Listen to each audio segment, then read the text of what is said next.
Unit 4, Lesson 7 test. Number 1. What is a machine? A device that absorbs excess work. B, a device that changes the way work is done. C, a device that increases the amount of work is done. D, a device that decreases the amount of work done. Number 2. The diagram below shows a lever.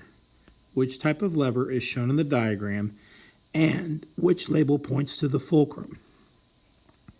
A, first class, label A. B, first class, label B. C, third class, label B. D, second class, label C. Number 3. A student uses a simple machine to help lift a load.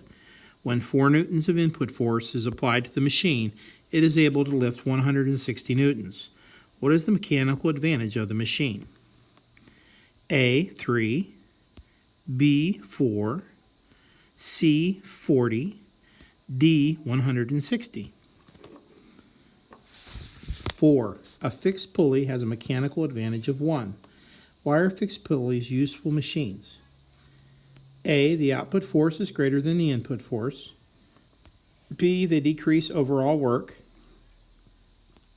C, they make the load lighter. D, they change the direction of the force.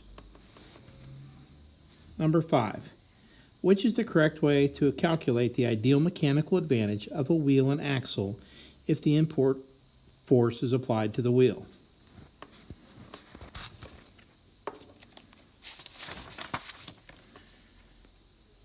A, divide the radius of the axle by the radius of the wheel.